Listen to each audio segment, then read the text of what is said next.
वृंदावन अनुग्रह नहीं करेगा तो वहां के भोजन पदार्थ में भी आपको रस का अनुभव नहीं होगा। वृंदावन अनुग्रह नहीं करेगा तो वहां के जल के पान में भी आपको नीरसता लगेगी। वृंदावन अनुग्रह नहीं करेगा तो जितने समय के लिए आए उतने में ही आप वापस लौट जाओगे, और वृंदावन अनुग्रह करे तो सब विपरीत हो जाएगा। जितने काल के लिए आप आए उससे अधिक रुक जाओगे। सामान्य सी कोई प्रसादी आपको मिल जाएगी, वह भी अमृत तुल्य आपको लगने लगेगी। अरे कोई ब्रजवासी ने महाराज कोहनी मार दी, जोर से धक्का दे दिया और कछु नहीं तो दारी के कह दी।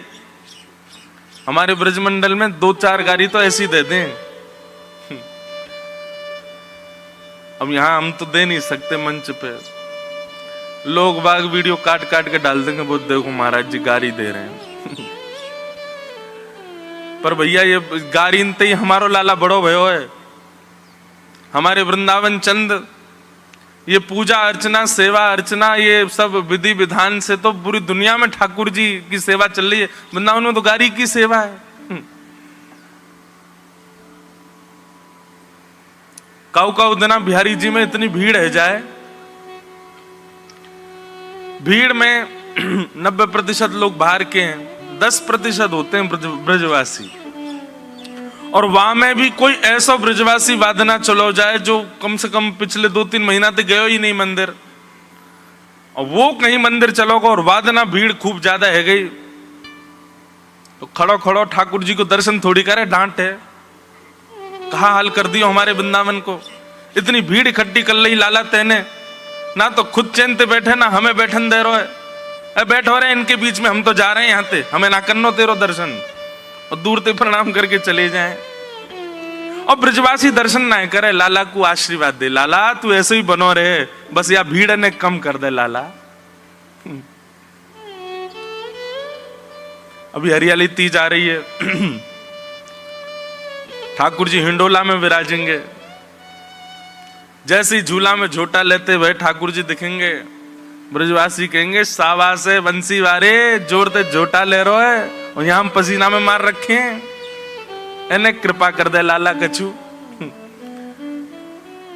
तो ब्रजवासियों की वाणी आपको चुभने लगे ना, और ब्रजवासियों की करनी आपको लगे कि ये तो हमारा अपमान हो गया, ये तो हमारा ये कर दिया, अरे यहाँ के लोगों में तमीज नहीं है, ये नहीं है वो नहीं है, समझो वृंदावन का अनुग्रह नहीं हुआ आप पे। अरे हम ऐसे ऐसे लोगन को जाने, वो ब्रज में जाके जबरदस्ती ऐसा कछु करेंगे कि ब्रजवासी उनको गाली दें। और जब ब्रजवासी कछु सुना देना तब से प्रसन्न है जा, हाँ अब आनंद। जिन ब्रजवासी ने ठाकुर जी को गाली दी वो हमको दे दें तो हम पे कल्याण हुए, तो हमारा सुख बने। ये सब बातें सामान्य लोगों के परे की बातें, उनके सिर के ऊपर तो जावेंगी, पर ब्रज रस जिनके चित्त में उनको ये पता चलेगी कि ये तो निधि बात है। किशोरी जी कृपा करें, ठाकुर जी कृपा करें, ये तो बहुत दूर की बात है। इतने आगे मत भगो भैया, इतने योग्य नहीं हो कि आप किशोरी जी की कृपा प्राप्त करो।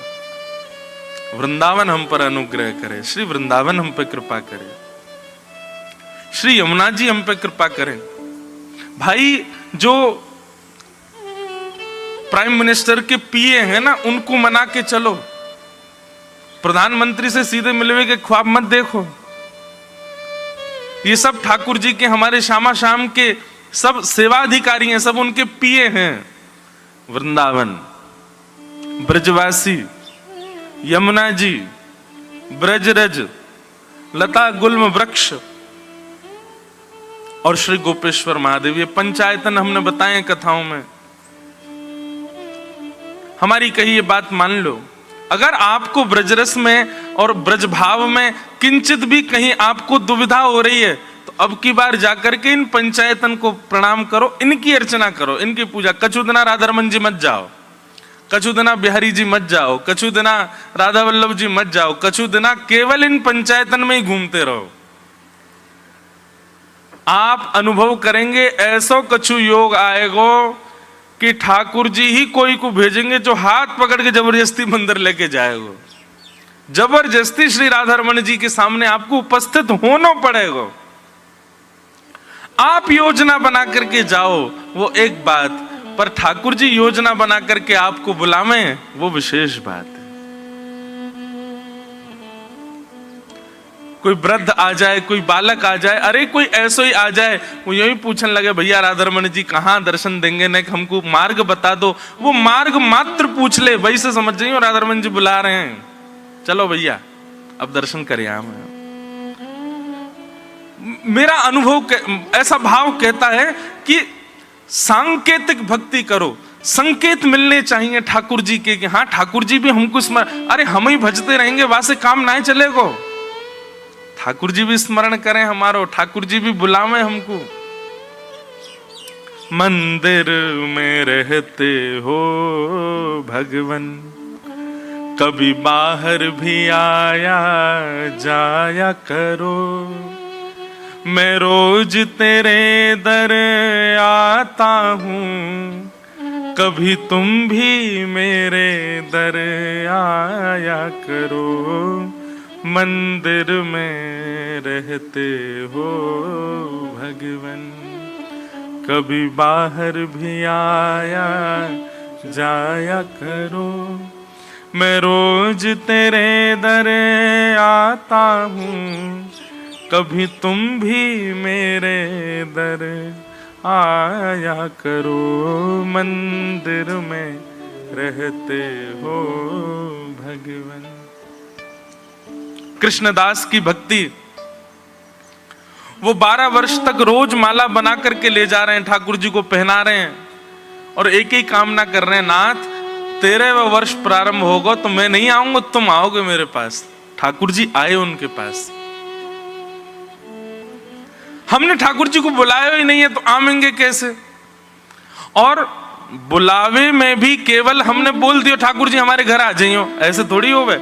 आपकी जिद भी तो दिखाई दे कि हाँ जिद्दी बन गए हो कि नहीं आना ही पड़ेगा, तब तो आएंगे ठाकुर जी। सबरी के विषय में कह रहे हैं कि महाराज गुरुदेव कह के गए कि एक दिन सबरी तेरी कुटिया पे जरूर आएंगे। उस दिन से लेकर के राम जी से मिलन के बीच में सैकड़ों वर्ष निकल गए और सबरी रोज उस मार्ग को सजाती है। उसकी भक्ति में किंचित भी आलस्य नहीं आया, किंचित भी दुर्भाव नहीं आया, किंचित भी भाव में न्यूनता नहीं आई, नित्य भाव बढ़ रहा है, नित्य सजाती है। आ जाएंगे, आ जाए। हमारी भक्ति कैसी है? कल ठाकुर जी को उत्सव कर दिया तो अब यूं कह रहे अब ठाकुर जी 2-4 दिन ऐसे बैठे रहो, एक दिन कर तो दियो, इतना खर्चा किया आपके ऊपर। कल रात्रि में पूज्य श्री राधा कृष्ण जी महाराज जी यहाँ पधारे, उनके साथ बैठ के बड़ी मधुर चर्चा हुई तो एक ऐसा प्रसंग छिड़ा, ऐसी कोई बात हुई कि अगले वर्ष कोई बड़ा उत्सव होना है। तो मैंने कहा महाराज जी एक काम करें, एक इतना बड़ा उत्सव तो ये अलग से हो रहा है, फिर लाल जी का जन्मोत्सव भी होता है, तो क्यों ना हम लाल जी का जन्मोत्सव और ये बड़ा उत्सव दोनों एक साथ कर लें। बड़ी अच्छी बात उन्होंने, पूज्य श्री मलुकपीठ वाले महाराज जी कह रहे थे, वो बात कहते हुए कहा, बोले देखो जैसे मान लो कई लोग क्या करते हैं, ठाकुर जी का पाटोत्सव है और उसी समय हमने नया घर लिया है, तो लोग कहते हैं कि पाटोत्सव और गृह प्रवेश दोनों एक साथ हो जाएं। कई लोग ऐसा करते हैं ना, 2 उत्सव एक साथ जोड़ देते हैं। उस विषय में पूज्य मलुकपीठ वाले महाराज जी क्या कह रहे, वो महाराज जी की आज्ञा भाई कि भैया ठाकुर जी यूं कहते होंगे तेरो गृह प्रवेश और मेरो उत्सव अलग है, लेकिन इतनो कंजूस है कि एक ही पैसा में दोनों उनको करना चाह रहे है। अरे भैया तेरे गृह प्रवेश को सुख में अलग ले लूंगा, मेरे उत्सव को सुख में अलग ले लूंगा, दोनों सुख मुंह को अलग अलग लेन दे। ये तो वही बात है गई कि छाछ भी बनी है और रबड़ी भी बनी है। अब हम क्या कह रहे हैं, ठाकुर जी दोनों एक संग पाओ, अरे दोनों पावेंगे विस्फोट हो जाएगा पेट में। छाछ और दूध की सामग्री एक साथ नहीं पाई जाती, उनमें अलग अलग भाव रखना पड़ता है। ठाकुर जी वही बात कह रहे हैं, तेरो एक उत्सव घर को नयो कछु आ गयो, तो वही में मेरो उत्सव काहे को जोड़ रहा हूं, मेरो अलग ही रहने देना, मेरो उत्सव अलग ते करियो, ये अपना उत्सव मैं दोनों को सुख लूंगो, गृह प्रवेश को सुख अलग लूंगो, बालकन के जन्म उत्सव को सुख अलग लूंगो, अपने उत्सव को सुख अलग लूंगो। इतनी सुंदर ये बात लगी, मैंने कहा बात तो सही है महाराज जी, पर हम बड़े चतुर हैं।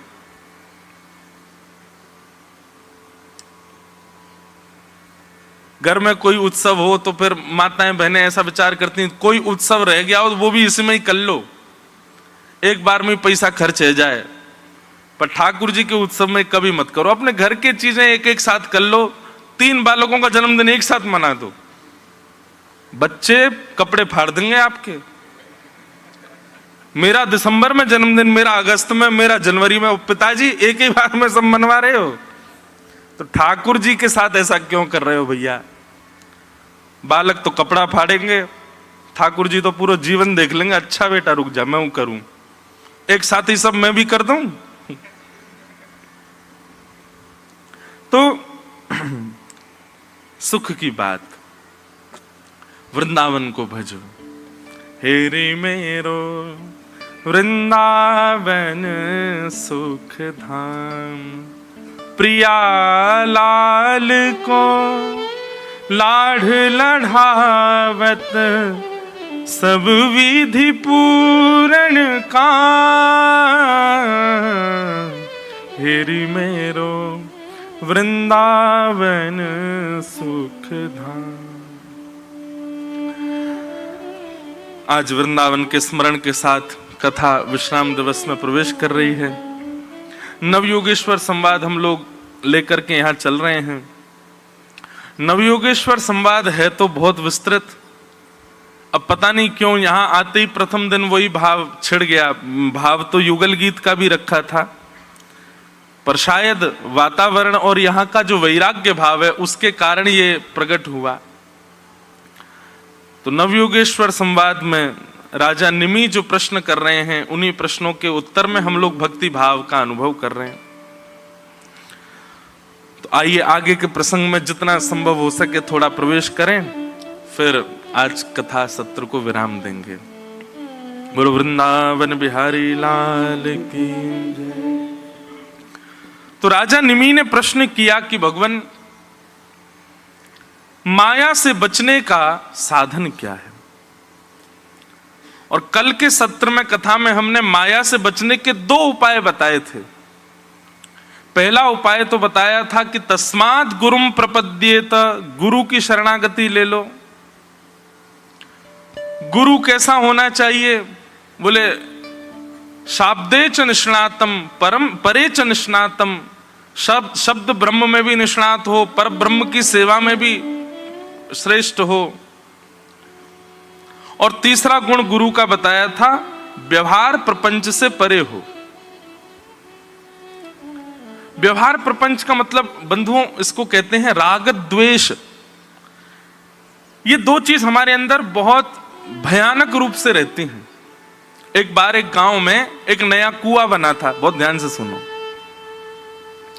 तो गांव के पंच ने कहा कि भैया इस कुआं का उद्घाटन किसी संत के द्वारा करेंगे, कोई संत आकर के इसका जल पान करे या उससे स्नान करे, उससे कुआं का उद्घाटन होगा। एक संत का गांव में आगमन हुआ। सब गांव के लोगों ने कहा हमारे यहाँ नया कुआं बना है भगवान, आप उसमें या तो स्नान कर लीजिए या उसके जल का पान कर लीजिए।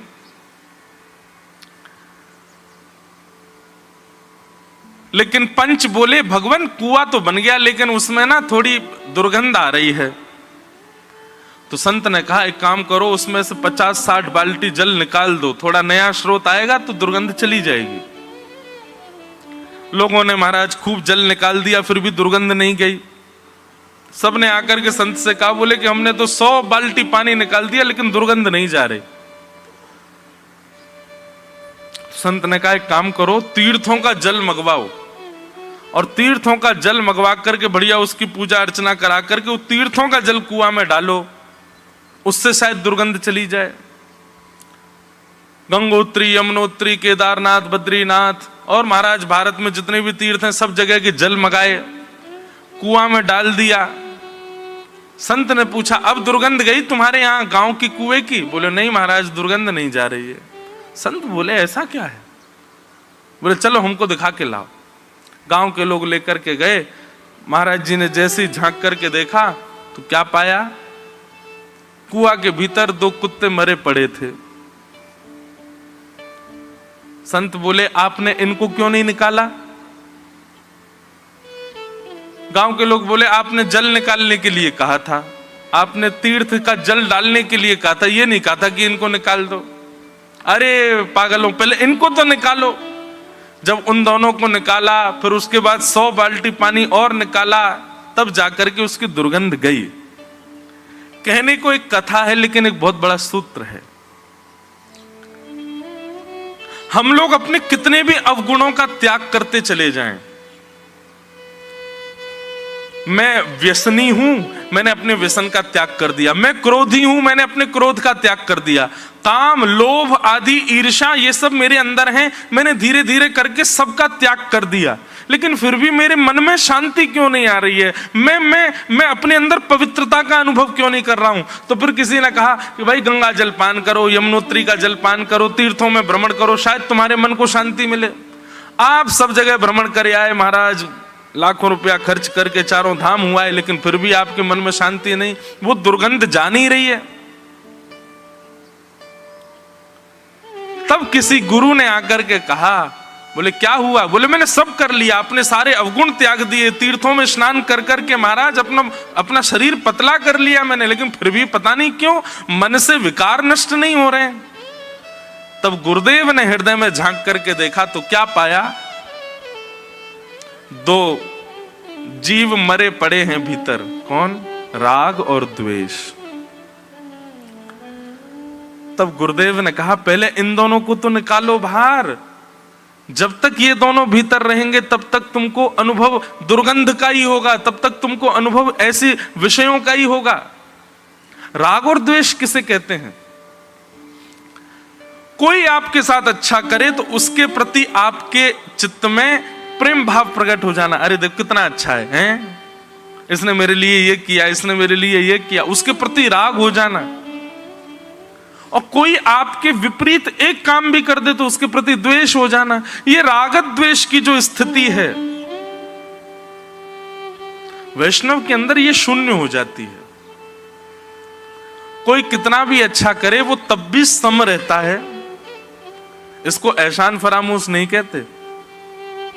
लोग बाग कह देते हैं ना, ओ हमने इसके लिए देखो कितना किया, और ये देखो बदले में ऐसा भी नहीं कि कम से कम ये तो, और क्या बोलते हैं इसको, कि कोई अच्छा करे और फिर बदले में वो चाहते हैं कि ये भी हमारा ऋण समझे कि हमने इसके साथ में, उसको क्या बोलते पता नहीं है, क्या बोलते हैं?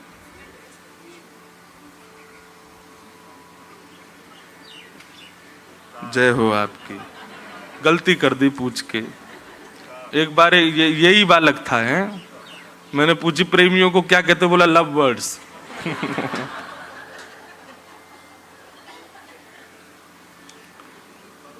तो कुआं में जैसा पानी होगा वैसे ही तो निकलेगा।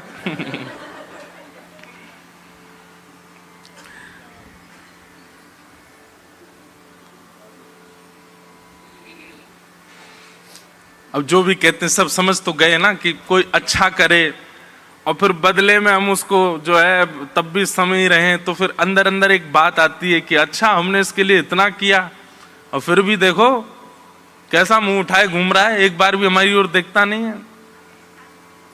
मानिना, एक प्रकार से इसको कहते हैं मानिना। आपने मान के लिए किया था क्या?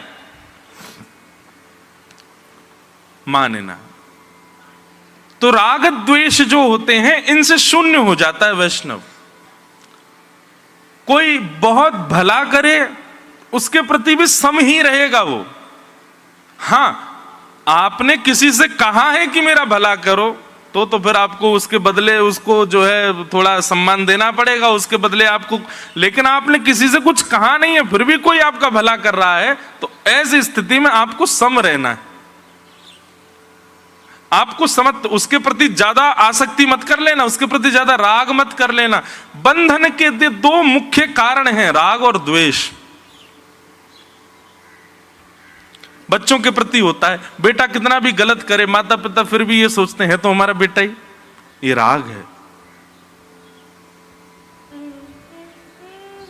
और कोई बाहर का व्यक्ति किंचित भी गलती कर दे, बेटा ने इतना बड़ा अपराध किया तो भी है तो हमारा ही, और बाहर का कोई इतनी गलती कर दे, अरे दुष्ट है, इसकी तो कंप्लेन करो, ये करो वो करो, इसको तो ये होना चाहिए, ये द्वेष है। वैष्णव में ये दोनों चीज शून्य होती हैं, वो दोनों में सम होता है। श्री कुंभनदास जी महाराज, उनके 7 पुत्र थे, लेकिन कुंभनदास जी परम वैष्णव हैं। उनसे कोई पूछता कितने बालक, तो कहते 1.5 बच्चे हैं मेरे। कितने? 1.5। क्यों? बोले एक तो जो है वो परम वैष्णव हो गया है, चतुर्भुज दास, जिनका वो पद है गोवर्धनवासी सांवरे। और बोले फिर आधा बच्चा क्यों दूसरा? एक तो ये हो गया चतुर्भुज दास, दूसरा आधा क्यों है? बोले उसकी सत्संग में रुचि नहीं है, वो मंदिर बंदिर नहीं जाता, वो संत जनों को प्रणाम नहीं करता, पर वो गौ सेवा करता है, इसलिए आधा बेटा है वो। एक पूरा बेटा है और एक आधा बेटा है, और बाकी के जो 5 हैं, बोले वो तो ना तो मंदिर जाते, ना दर्शन करते, ना कथा सुनते, ना गौ सेवा करते, इसलिए उनसे मेरा कोई संबंध नहीं। वैष्णव भाव ऐसा उनके चित्त में रहता। अब हम लोग ऐसे हो सकते हैं? 3 बालक हैं तो 3 ही बताएंगे, चाहे तीसरा कितना भी निठल्ला क्यों नहीं हो। श्री गोवर्धन नाथ की, गिरिराज धरण की, वल्लभ विठ्ठल गिरधारी, यमुना जी के बलिहारी। वल्लभ विठ्ठल गिरधारी, यमुना जी के बलिहारी। श्री वल्लभ विठ्ठल गिरधारी, यमुना जी के बलिहारी। वल्लभ विठ्ठल गिरधारी, यमुना जी गोद में उठा के बैठा लो महाराज जी।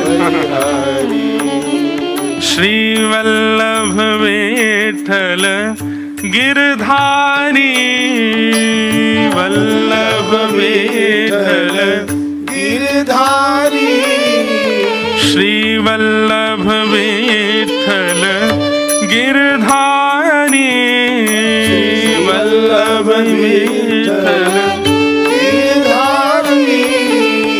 श्री यमुना जी के बलिहारी, श्री यमुना बलिहारी। जय जय वल्लभ विठ्ठल गिरधारी, यमुना जी के बलिहारी। वल्लभ विठ्ठल गिरधारी, यमुना जी के बलिहारी। श्री वल्लभ विठ्ठल गिरधारी, यमुना जी के बलिहारी। वल्लभ विठ्ठल गिरधारी, यमुना जी के बलिहारी। श्री गोवर्धन नाथ की, गिरिराज धरण की, प्यारे गिरधर लाल की, श्री राधा गोपाल प्रभु की। परमानंद अभी आपका स्मरण कर ही रहे थे महाराज जी कथा में। वो जो रात में चर्चा हुई ना कि ठाकुर जी का उत्सव, और फिर हम लोग क्या करते हैं संघ में, कोई घर के उत्सव हो तो हम सोचते हैं ज्यादा पैसा क्यों खर्च हो, एक साथ दोनों कर दें। तो फिर वो जो चर्चा अपनी हुई उसी पे ही अभी चर्चा कर रहे थे। महाराज जी से रात में बात हुई तो हमने कि आप महाराज जी सुबह काय को पधारो, पर मुझे तो रात भर से ही पता था महाराज जी आएंगे। और देखो हमारे जो कथा के निमित्त मात्र आयोजक वो यहाँ पे माला धर गए, महाराज जी राधा कृष्ण महाराज जी आएंगे उनको पहना दीजिएगा। मैंने कि वो तो मना कर रहे थे कि अब रात्रि मिलन हो गया। मैंने ही मना किया कि अब आप काय को सुबह श्रमित हो, पर आपका दुपट्टा पिंक और माला नीली, इसका मतलब ठाकुर जी को भी पता था आप आओगे, वो पहले से ही योजना बन गई थी। ये मिलन तभी हुआ। आहा, श्यामा जू की गुलाबी चुनरी और ठाकुर जी को नीलो उपरना, दोनों उनको मेल भयो है। तो हम जो विषय कह रहे थे बंधुओं, वैष्णव लक्षण बहुत सारे हैं, लंबी लंबी लिस्ट बन रही है कथा में। अगर आप प्रथम दिन से ही लिखते जाओ तो इतने सारे लक्षण हैं, ये सब वैष्णवों के गुण होने चाहिए। पर इनका मुकुटमणि गुण क्या होना चाहिए? सबसे पहला गुण वैष्णव के अंदर क्या होना चाहिए? तजोरे मन हरि विमुखन को संग। जो ठाकुर जी से विमुख है ना, वो चाहे अपने कितने भी सगे क्यों ना हो, उनको हृदय में स्थान नहीं देना है। तन से आप बाध्य हैं उनके साथ रहने के लिए, आप त्याग नहीं कर सकते उनका। पर हम मानव नाटक करना बहुत अच्छा जानते हैं, अच्छे से रहो, खूब प्रेम दिखाओ। कई बार हम इतने स्वार्थी जीव हैं, अपने स्वार्थ के लिए हम प्रेम का नाटक कर देते हैं। हम ठाकुर जी के लिए ऐसा नहीं कर सकते कि भाई जो हरि विमुख घर सदस्य है उसके साथ केवल व्यवहार मात्र रखो ना, नाटक करो कि हाँ ठीक है ये हमारे चाचा जी हैं, बढ़िया प्रेम से पैर छुओ, खूब मिलो जुलो, लेकिन हृदय में स्थान मत दो ना। और दूसरी बात, जो हरि विमुख जीव है वो चाहे कितना भी अपना क्यों ना हो, वो मेरा नहीं है, ये दृढ़ता पूर्वक स्वीकार करने की क्षमता रखो। जैसे श्री कुंभन दास जी रखते हैं, पुत्र साथ हैं पर बताते 1.5 ही हैं, यही मेरे बालक हैं, जो हरि के हैं वो मेरे हैं। हम क्या सोचते हैं, जिनको हमने पाल पोस के बड़ा किया, जिनको हमने इतना खिलाया पिलाया, इतना सब कुछ, ये हमारे क्यों नहीं है? हमने इतना इन्वेस्टमेंट किया, हम इन्वेस्टमेंट के ऊपर अपना संबंध देखते हैं। पर वैष्णव क्या देखता है? हमारा वो है जो ठाकुर जी का है, और जो ठाकुर जी का नहीं है हमारा उससे कोई संबंध नहीं। श्रीमद् भागवत में कहते हैं, गुरुर न शस्यात् स्वजनो न शस्यात् दैवम न तस्यात् जननी न शस्यात्। सबको छोड़ो जो हरि विमुख हो। अरे कहां तक कहें, जिन गुरु की महिमा के लिए इतने ग्रंथ वर्णित कर दिए गए, जिन गुरु की महिमा के लिए आज तक व्यास मंच से इतने प्रवचन किए जाते हैं, उन गुरु का नाम सबसे पहले लिया, गुरुर न शस्यात्। जो गुरु अपनी प्राप्ति तक आपको सीमित रखे, श्यामा श्याम के प्रति आपको ना मोड़ रहा हो, ठाकुर जी की भक्ति में आपको ना प्रस्तुत कर रहा हो, उस गुरु का भी त्याग करो जो केवल अपनी भक्ति तक आपको सीमित रख रहा हो। उस गुरु का नाम सबसे पहले लिया, गुरुर न शस्यात्। और फिर जिन देवी देवताओं के मंदिर में लंबी लंबी कतार लगा के हम खड़े रहते, उन देवताओं का भी नाम लिया, देवम न तस्यात्। जो देव केवल अपनी पूजा तक आपको सीमित रखते हैं, अपनी सेवा तक आपको सीमित रखते हैं, परम ब्रह्म की शरणागति में आपके बाधा बन रहे हैं, उन देवों का भी त्याग करो। ब्रजवासियों ने त्याग किया इंद्र का। पतिश्च शस्यात्, उस पति का भी त्याग करो जो भगवत मिलन में बाधा बने। अब यहां त्याग मानसिक त्याग की बात है, शारीरिक त्याग की बात नहीं है। मन से छोड़ो। तजोरे तन हरि विमुखन को संग, सूरदास जी नहीं कह रहे हैं, तजोरे मन हरि विमुखन को संग। तन से तो आप अगर छोड़ देंगे तो इतनी बड़ी सत्ता, इतनी बड़ी योग्यता अभी हमारी नहीं हुई कि हम तन से छोड़ दें। करमेती बाई जी के प्रसंग में एक भाव पढ़ने पर आया कि जब वे वृंदावन चली आई सब छोड़ छाड़ करके, तो उनके पिताजी आए और पिताजी ने आकर के बाई जी से कहा कि तुमने एक बार भी हमारी इज्जत का ध्यान नहीं रखा, सब छोड़ छाड़ करके तुम चली आई वृंदावन। लोगों ने मेरी नाक का तो सवाल रखती, मेरी नाक की तो थोड़ी मर्यादा रखती, ये तो देखती कि मेरे पिता की नाक ना कटे। करमेती बाई का उत्तर तो थोड़ा कड़वा है, लेकिन बहुत सुंदर है। वो कहती हैं, पिताजी नाक उसकी कटती है जिसकी होती है, और नाक उसी की होती है जो श्री कृष्ण के होते हैं। आप संसार को अपना माने बैठे हैं, आपकी तो नाक ही नहीं है तो कटेगी क्या? हाँ, इस संसार में आकर के और ठाकुर जी को नहीं पा पाए, इस संसार प्रपंच में रह करके भी भगवत भक्ति भाव चित्त में धारण नहीं कर पाए, तो समझेंगे पिताजी हमारी नाक कट गई। लेकिन संसार में आकर के भी, इतने विषयों के बीच में रह करके भी हमने ठाकुर जी को नहीं भूला, तो समझो हमारी नाक अभी भी सलामत है, वो भी कटी नहीं है।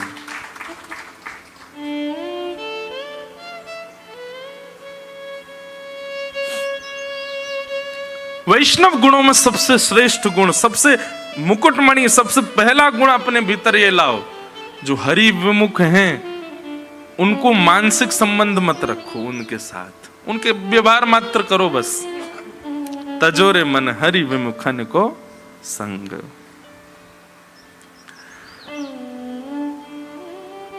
तो व्यवहार प्रपंच इसको कहते हैं। तो गुरु में 3 गुण होने चाहिए, शब्देच निष्णातम, परेच निष्णातम, और तीसरा व्यवहार प्रपंच से शून्य।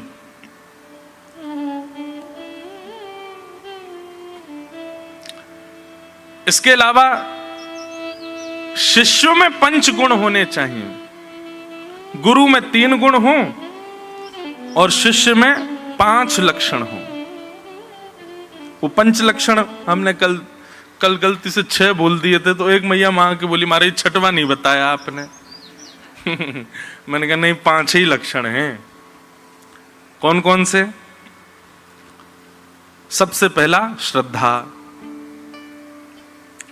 गुरु के वचन अतल कर मानो, साधु समागम कीजे, मन रे कृष्ण नाम कह लीजिए।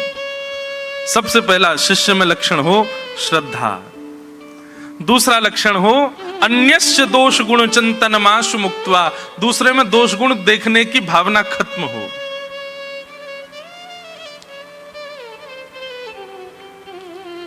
तीसरा, एकाग्र भाव से सत्संग और भजन में बैठ करके उसका चिंतन करना, भाव से श्रवण करना, उसी को प्राणायाम कहते हैं। तो श्रद्धा होना, अन्यों में दोष गुण का चिंतन ना करना, एकाग्र भाव से कथा सत्संग आदि श्रवण करना, और चौथा गुण बताया था मौन रहना, ज्यादा से ज्यादा मौन रहो, जब कहो तब हरि चर्चा ही कहो, उसके अतिरिक्त भावों में जितना हो सके मौन रहो। और 5वां लक्षण, सत्य का आचरण करो, सत्य बोलो। सत्य का स्वरूप होता है। अच्छा एक बात कहें बंधुओं, जिस व्यक्ति के सन्मुख आप असत्य बोलने में घबरा जाते हो, जिस व्यक्ति के सामने असत्य बोलने में आपकी जीभ लड़खड़ा जाती हो, समझ जाना कि वो व्यक्ति सामान्य नहीं है। और जिसके सामने असत्य बोलने में कंचित भी संकोच नहीं होता, बड़े बड़े सुंदर ढंग से आप असत्य बोल देते हो, और बड़ा बनाव धनाव करके, मतलब बहुत अच्छे से, ऐसा कि सत्य सा ही प्रतीत हो, और उसके सामने आप असत्य संभाषण कर देते हो, आप में तो दोष है ही। जिसके सामने आप बोल पाए वह भी कहीं ना कहीं भजन मार्ग से विमुख है, इसीलिए उसके सामने असत्य प्रकट हो गया। लेकिन जिसके सामने असत्य बोलने में शब्द लड़खड़ा रहे हो, मन में घबराहट हो रही हो, जीभ सोच रही हो कैसे बोलूं कैसे बोलूं, समझ जाना आप तो खैर भजन मार्ग से विमुख हुई, लेकिन सामने वाला जो है ना, ये भजनानंदी है, इसीलिए इसके सामने असत्य प्रकट नहीं हो रहा है। ठाकुर जी के सन्मुख चले जाओ, आप असत्य नहीं बोल पाओगे। दुनिया के सामने असत्य संभाषण हो जाए, श्री राधा वल्लभ जी के मंदिर में खड़े होकर राधा वल्लभ जी को देखते हुए आप असत्य नहीं बोल सकते। वहां दुनिया के लोग कान पकड़ते दिखते हैं, क्योंकि सब सत्य ही बोलते हैं। ऐसे गुरुजन हो, ऐसे परिवार का कोई व्यक्ति हो, या कोई भी अपरिचित व्यक्ति, जिसके सामने असत्य ना बोल पाओ, समझ जाना, भगवत भाव उसके चित्त में विराजमान है। 5वां लक्षण शिष्य का है सत्य का पालन करे। 5 लक्षण शिष्य के, 3 लक्षण गुरु के। यह माया से विमुख होने के साधन है, माया से बचने के साधन है। और फिर अंतिम भाव क्या बताया था कल? बड़ा सुंदर ये भाव लगा था। इति भागवतान धर्मान शिक्षण भक्त्या तदुत्थया नारायण परो माया मंजस्तरति दुस्तराम।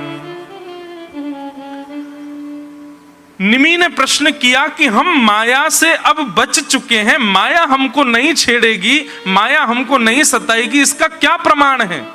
माया से बचे हुए जीव का प्रमाण बताइए। तब प्रमाण बताते हुए कहते हैं कि जो जीव अपनी काया से, अपने वचन से, अपने मन से, अपने देह से किसी भी रूप में करने वाली हर गति को, हर स्थिति को ठाकुर जी को अर्पित कर देता है और ठाकुर जी की कृपा से ही सब कुछ हो रहा है, ऐसा विश्वास करके जो जीता है, वो व्यक्ति माया से परे है।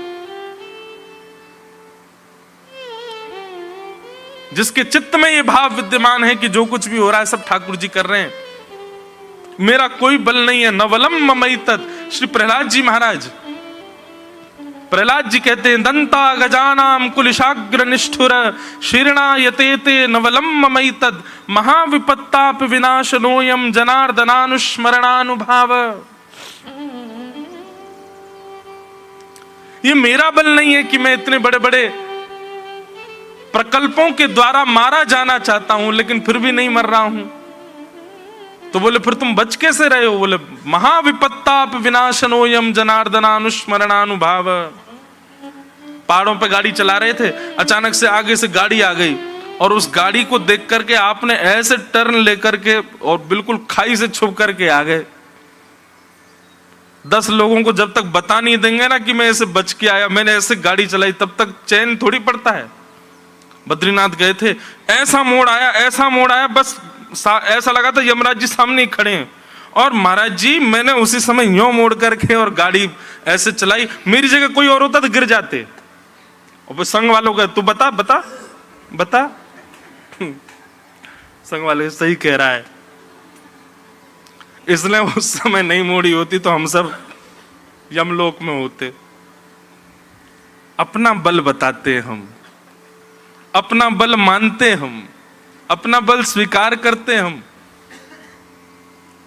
ठाकुर जी उस समय बहुत जोर से हंसते हैं, बहुत बढ़िया। दारी के तेने तो स्टीयरिंग मोड़ी खूब, लेकिन मैं वाक कटकुने को और छोटा कर दो फिर कहां जाता हो?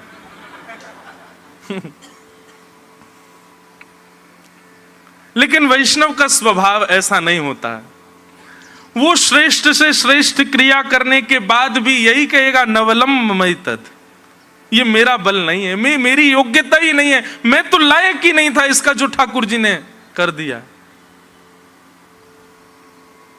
मुझे वृंदावन बुलाया, ये कर्म नहीं तो क्या है।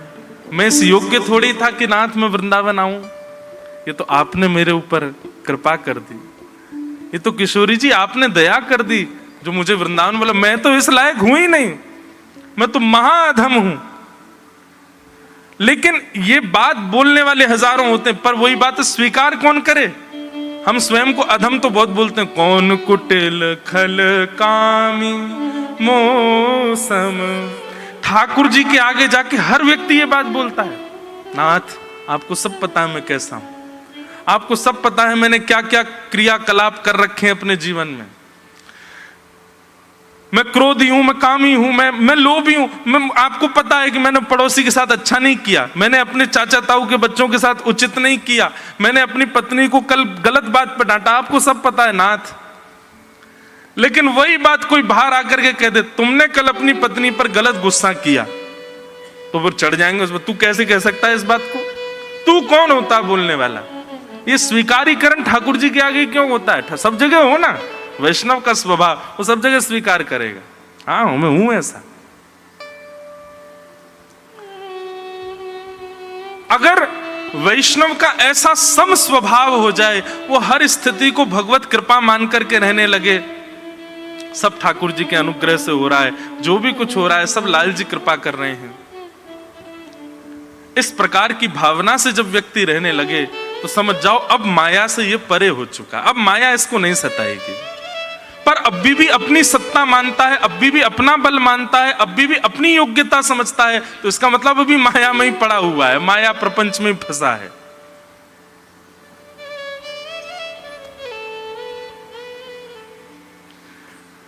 इस प्रकार राजा निमि को प्रबुद्ध नाम के योगेश्वर उत्तर दे रहे हैं।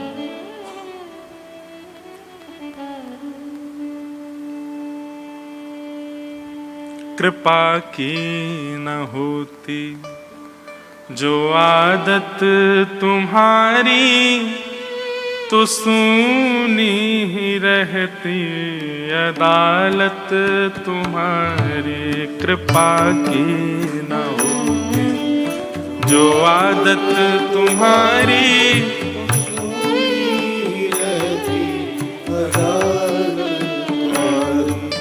कृपा की न होती जो आदत तुम्हारी, तो सूनी ही रहती अदालत तुम्हारी। न होती जो आदत तुम्हारी, तो सूनी रहती। कितनी अच्छी बात है। सबकी आदतें होती हैं, इसको चाय पीने की आदत है, इसको सोने की आदत है, इसको घूमने की आदत है, इसको रोने की आदत है, इसको ये आदत है, इसको। ठाकुर जी की एक ही आदत है, क्या बोले? कृपा करने की आदत है ठाकुर जी की। वो बस देखते करने, उनका यही भाव है, वो कितना हो सके कृपा करें। जो दीनों के दिल में जगह तुम न पाते, जो दीनों के दिल में जगह तुम न पाते, जो दीनों के दिल में जगह तुम न पाते, जो दीनों के दिल में जगह तुम न पाते, तो किस दिल में होती हिफाजत तुम्हारी, तो किस दिल में होती हिफाजत तुम्हारी। हे कृपा की न होती जो आदत तुम्हारी, तो सूनी ही रहती अदालत तुम्हारी। न होती जो आदत तुम्हारी, तो सूनी रहती अदालत तुम्हारी। हे तो सूनी ही रहते अदालत तुम्हारी। तो सूनी रहती अदालत तुम्हारी। इस प्रकार राजा निमि के प्रश्न का उत्तर दिया। राजा निमि ने अगला प्रश्न क्या किया है, बहुत ध्यान से सुनो। नारायणाभिधानस्य ब्रह्मण परमात्मनः निष्ठां हतानो वक्तुम यूयं ही ब्रह्मवित्तमः। भगवान, मुझे भगवान के रूप के बारे में बताओ। ठाकुर जी का रूप कैसा है, उनका विधान कैसा है, उनका क्रम कैसा है, कृपा करके इसके विषय में मुझे बताओ। बहुत ध्यान से सावधानी से सुनिएगा। यहां पर पिप्पलायन नाम के योगेश्वर उत्तर दे रहे हैं और वे बता रहे हैं, बोले राजा निमि, ठाकुर जी के 3 रूप हैं, 3 प्रकार के रूप हैं। कौन कौन से? बोले नारायण, परब्रह्म और ब्रह्म। बहुत ध्यान से सुनिएगा, एकाग्र चित्त से। नारायण, परब्रह्म और ब्रह्म। जब हम नारायण कहें तो नारायण कौन सा रूप है ठाकुर जी का? सगुण साकार। कौन सा रूप है? परमात्मा ये ठाकुर जी का सगुण निराकार। कौन सा? और तीसरा है ब्रह्म, निर्गुण निराकार। कौन सा? अब थोड़ा इस पे थोड़ा ध्यान देना, हाँ? थोड़ा कठिन भाव लगे तो कोई बात नहीं, सुन लो। ठाकुर जी का प्रथम रूप है नारायण। कैसा है? सगुण साकार। जैसे श्री कृष्ण सगुण साकार, श्री राधा रमण जी सगुण साकार का मतलब उनका गुण भी है और उनका आकार भी है। राधा रमण जी की जिस दिन पोशाक खूब जोर की होती है, माया 2 दतुइयां दिखती हैं उनकी, क्यों? सगुण हैं और साकार हैं। हमारे श्री गिरधर लाल जी वो जब पधारे थे तब की उनकी आप अगर चित्र छाया देखो, अब देखो ऐसा लगेगा लाल जी मोटे है गए। क्यों? सगुण साकार। कई लोग श्री लाल जी का दर्शन करते हैं तो क्या कहते, महाराज जी हम तो टीवी में देखे या फोटो में देखते तो ऐसा लगता बड़े होंगे ठाकुर जी। अभी विदेश में कोई माता जी ठाकुर जी की इतनी बड़ी बड़ी पोशाक लेकर के आई, मुझको नीचे मिली, बोली हम लाल जी के लिए श्रृंगार लाई। मैंने कहा है? पेटी खोल के दिखाई, जेब बड़ी बड़ी मोतिन की। मैंने मैया ये 2 मोतिन के बराबर को तो लाला है मेरो। अरे नहीं, हम तो देखते हैं वो इतने बड़े बड़े दिखते हैं। मैंने कहा दिखाऊं? जैसे गए तो नेक्स्ट सो लाला। आहा। तो सगुण साकार का मतलब क्या है? उनके गुण का भी दर्शन होता है और उनके आकार का भी दर्शन होता है। ठाकुर जी की आकृति भी अनुभव में आती है। सगुण साकार, ये सगुण साकार ब्रह्म। श्री राधा वल्लभ लाल जी महाराज सगुण साकार, बिहारी जी सगुण साकार, बद्रीनाथ भगवान सगुण साकार, श्री द्वारिकाधीश सगुण साकार। इनमें गुण भी दिखेगा और आकार भी दिख रहा है। तो ये कौन सा ये ठाकुर जी का नारायण स्वरूप है, सगुण साकार। ठाकुर जी का दूसरा स्वरूप कौन सा है? बोले सगुण निराकार। मतलब आकार नहीं है पर गुण है। अच्छा बताओ, ठाकुर जी का सगुण निराकार रूप कौन सा है? बताओ। सगुण साकार रूप तो हमने भी गिना दिए। सगुण निराकार रूप कौन सा है? जिसकी आकृति नहीं है लेकिन गुण पूरे पूरे हैं। बताओ। हाँ? कौन? शालिग्राम भगवान। बात तो वैसे सही है वो भी, लेकिन हम कह रहे हैं सगुण निराकार। शालिग्राम भगवान का आकार भी तो है ना, एक आकृति तो है। हमारो लाला तो गुलाब जामुन समझ के खा जाए हैं। बेचारे नंद बाबा अपने शालिग्राम जी की सेवा करके ऊपर टांड पे धर के जाए, लाला को हाथ नहीं पहुंच जाए। तो कहीं ना कहीं गुलाब जामुन जैसी आकृति तो है, आकार तो है, लेकिन ये कैसे ठाकुर जी हैं? बोले सगुण निराकार, इनका आकार नहीं है। सगुण निराकार हैं हमारी भागवत जी। कैसे हैं? आकार नहीं है, शब्द है, लेकिन पूरे पूरे गुण हैं। बरहा पीडम नटवर वपुः कर्णयो कर्णकारं बिभ्रदवासः कनक कपिसं वैजयन्तीं चमालां रंध्रान् वेणो अधर सुधया पूरयन् गोपवृन्दै वृंदारण्यं स्वपदरमणं प्राविशद गीत कीर्ति। बताओ, आकार प्रकट हुआ? नहीं, लेकिन निराकार होते हुए भी शब्द से आकार प्रकट हो सकता है, आकृति प्रकट हो सकती है।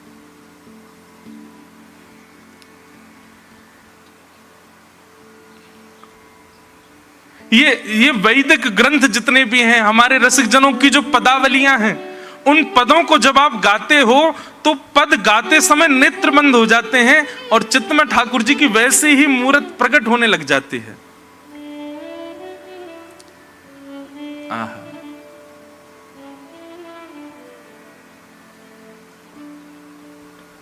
केसर तिलकम कृष्ण वरणम,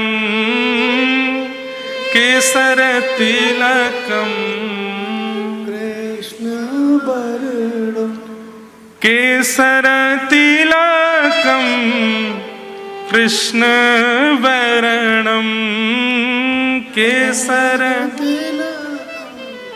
कृष्ण वरणम, राधारमणम हरे हरे राधारमणम हरे हरे। ब्रज जन प्रियतम बाल मुकुंदम राधारमणम हरे हरे राधारमणम हरे। अब हमने गाया, अब ये कैसे हैं? बोले सगुण निराकार, ये भगवत वाणी है। वाणी में गुण तो है पर आकार नहीं है, लेकिन सुनने वाला भाव से अपने चित्त में आकृति प्रकट कर सकता है। तो ये कौन से ठाकुर जी हुए? यह परमात्मा सगुण निराकार, आकार नहीं है पर पूरे गुण वाले। सूरदास जी से किसी ने कहा, बोले आप कैसे ठाकुर जी के दर्शन करना चाह रहे हैं? सूरदास जी कहते हैं, केसर तिलक मोतिन की माला वृंदावन के वासी नेह लगाए त्याग गए तृण सम डार गए गल फांसी अखियां हरि दर्शन की प्यासी हरि दर्शन की प्यासी अखियां हरि दर्शन की प्यासी। सगुण निराकार ये ठाकुर जी का दूसरा रूप है। इसमें आकृति से ठाकुर जी प्रकट नहीं है, पर भगवत वाणी सुनकर के, रसिक जनों की वाणी सुनकर के, रसिक जनों के भाव सुनकर के आपके मनस्थ में अपने आप एक ठाकुर जी का स्वरूप प्रकट हो जाएगा। अच्छा एक बात बताएं आपको, सगुण साकार की आराधना करते करते करते करते करते करते स्थिति ऐसी बननी चाहिए कि आप सगुण निराकार के उपासक हो जाओ। फिर आकृति की आवश्यकता नहीं है, फिर भी ठाकुर जी की आकृति दिख रही है।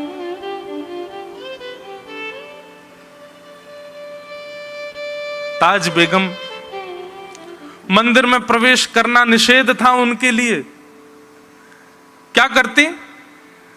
अंदर से जो दर्शन करके आता उसी से पूछ लेती, आज ठाकुर जी कैसे लग रहे हैं?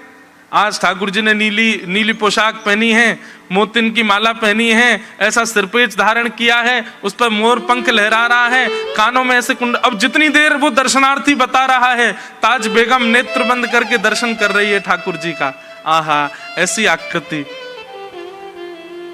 दूसरे दिन पूछा, आज लाल पोशाक है, स्वर्ण का श्रृंगार है, ठाकुर जी ने मुकुट पहना है, ऐसा श्रृंगार। तीसरे दिन और पूछती। धीरे धीरे ताज बेगम की स्थिति ऐसी हो गई कि अब ताज बेगम किसी से पूछती नहीं है।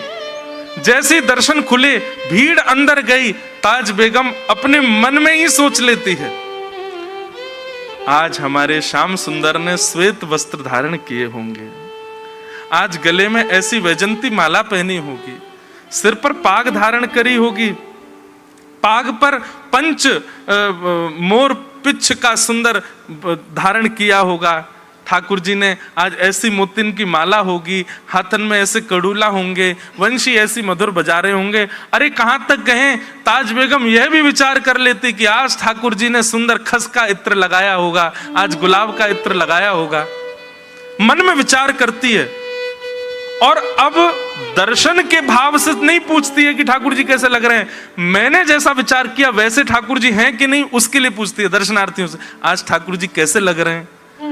और जैसे ही दर्शनार्थी बोलते, आज तो ठाकुर जी ने श्वेत वस्त्र पहने हैं, ताज बेगम के नेत्रों से अश्रु गिरने लगते।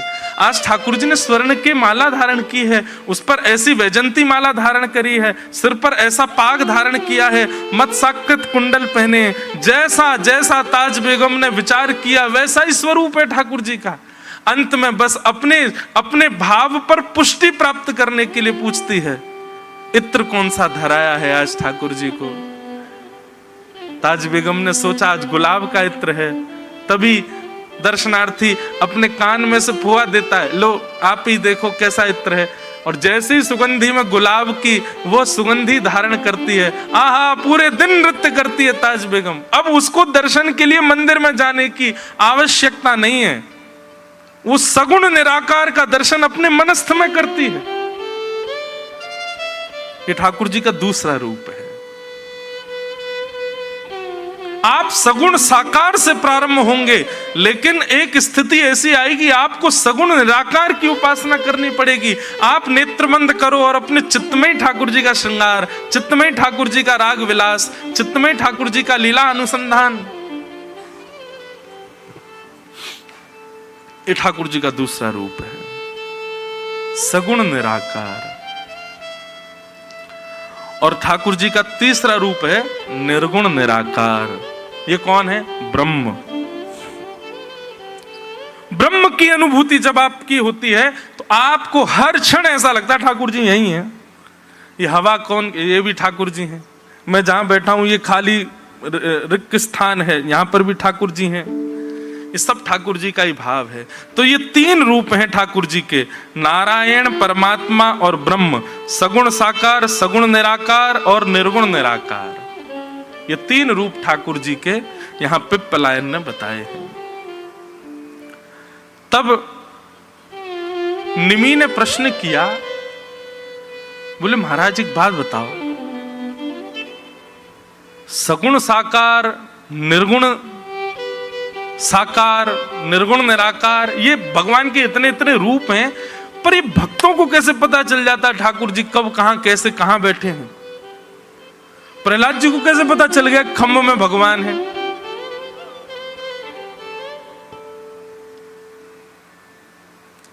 एकनाथ जी को कैसे पता चलेगा कि मैं जल धारण कराऊंगा तो जो गधा प्यासा है उसके मुख में पानी जाते ही वो महादेव स्वीकार कर लेंगे, महादेव वहीं प्रकट हो गए?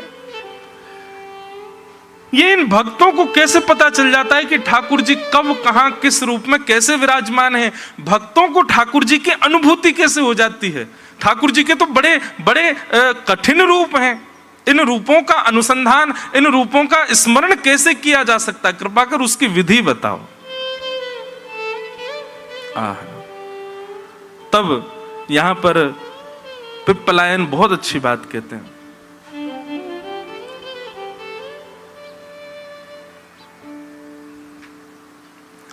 यब्रह्म जना बच्चरणोशयोर्भक्त्या चेतो मलानि विधमेद गुण कर्म जानी तस्मिन् विशुद्ध उपलभ्यत आत्मतत्त्वं साक्षात् यथा मलिदृशो सवित्र प्रकाश। बोले निरंतर ठाकुर जी का गुण सुनने के बाद, वैष्णव संग करने के बाद, निरंतर उनकी स्मृति करने के बाद में भक्तों के अंदर प्रेम लक्षणा भक्ति प्रकट हो जाती है। अब तो बहुत अच्छा भाव है इसका।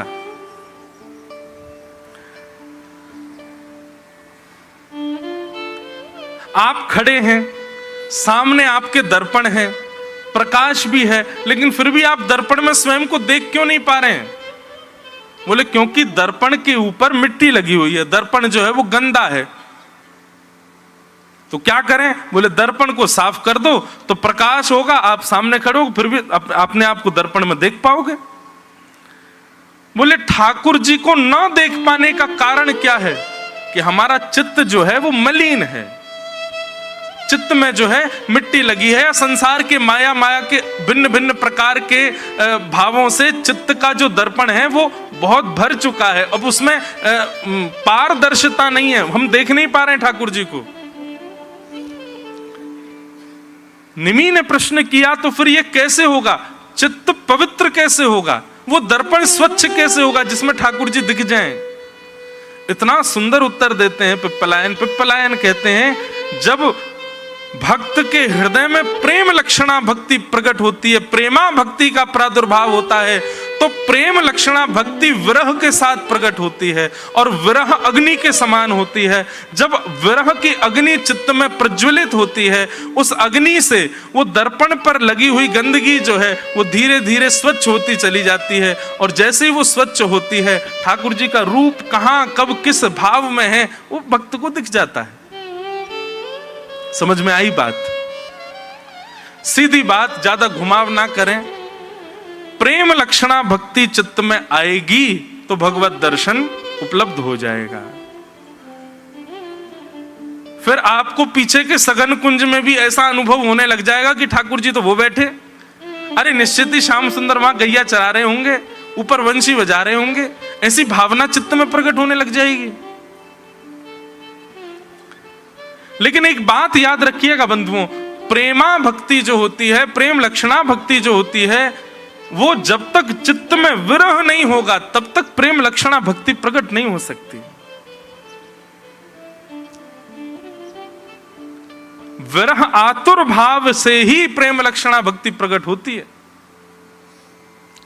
और यदि किसी ने अपने जीवन में विरह का अनुभव नहीं किया होगा, क्षमा करें, वो अपने आप को ठाकुर जी को प्रेमी ना कहे, अपने आप को केवल भक्त कहे।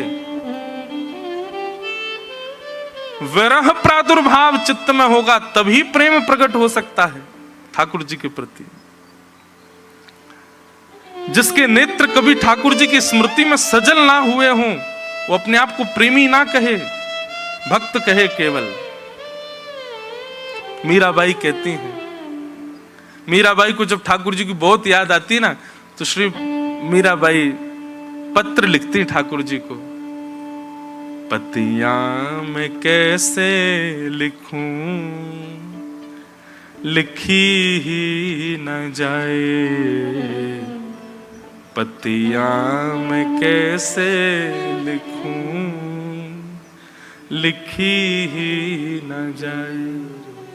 क्यों नहीं लिखी जा रही है? तब मीराबाई कहती हैं, कलम धरत मेरो कर कांपत है, कलम धरत मेरो कर कांपत, कलम धरत मेरो कर कांपत है, कलम धरत मेरो कर कांपत है। और कांपते हुए कर से यदि मैं पत्र लिख भी दूं तो भी वो पत्र ऐसा लिखा जाता है कि कुछ समझ ही नहीं आता। क्यों? इतने आंसू गिरते हैं, इतने आंसू गिरते हैं कि आंसुओं के जल से वो सारा पत्र पे लेखनी जो है वो सब मिल जाती है, धुल जाती है। कलम धरत मेरो कर कांपत है, कलम धरत मेरो कर कांपत है। नैन रहे हैं बहाए, नैन रहे हैं बहाए, पतियां मैं कैसे लिखूं, लिखी ही न जाए, पतियां मैं कैसे लिखूं, लिखी न जाए। ऐसी स्थिति हमारी कभी हुई? हम व्यक्ति विशेष को कुछ कहने में, व्यक्ति विशेष को कुछ व्यक्त करने में ऐसे हो सकते हैं, पर ठाकुर जी के सन्मुख को भी ऐसी स्थिति हुई? पत्र लिखा जा रहा हो ठाकुर जी के लिए और आपकी स्थिति ऐसी कि एक एक शब्द लिख रहे हैं और नेत्रों से अश्रु गिर रहे हों। बंधु एक बात सुनिएगा, विरह और रुदन जब संसार के प्रति होता है ना, तो चित्त में विकार उत्पन्न होते हैं, चित्त में विषाद उत्पन्न होता है, चित्त में एक विचित्र सी घबराहट होती है। लेकिन वही नीर, वही विरह जब ठाकुर जी के लिए प्रकट होता है ना, चित्त उतना ही पवित्र होता चला जाता है, चित्त उतना ही निर्मल होता चला जाता है, चित्त उतना ही विषाद विमुक्त होता चला जाता है। और जैसे ही चित्त की निर्मलता होती है, तुरंत ठाकुर जी का अनुभव होने लग जाता है। अगर नेत्रों से नीर नहीं बहे हैं कृष्ण विरह में, तो आपके चित्त को अनुभव नहीं होगा ठाकुर जी का। और यदि खूब विरह होता है ठाकुर जी का, खूब याद आती है ठाकुर जी की, तुम्हारी याद आती है, बताओ क्या करें मोहन, तुम्हारी याद आती है, बताओ का क्या करे मोहन। स्मृति में हम रोते तो हैं ठाकुर जी के आगे, पर अपने दुखों के कारण रो रहे हैं। ठाकुर जी की स्मृति में तो रुदन नहीं है ना। अच्छा, ये जबरदस्ती होगा भी नहीं। आप जबरदस्ती सोचो कि ठाकुर जी की याद आ जाए मैं रो जाऊं ने। महाराज जी कह के गए, जब रोएंगे ठाकुर जी की याद में तो ही उनका दर्शन होगा, उसी से ही अनुभव होगा। जबरदस्ती से ये काम नहीं हो पाएगा। उसके लिए क्या करें? रजोपासना और रसिकोपासना, ये दो उपासना करो। वृंदावन की रज की उपासना करो और वृंदावन में रहने वाले रसिकन की उपासना करो।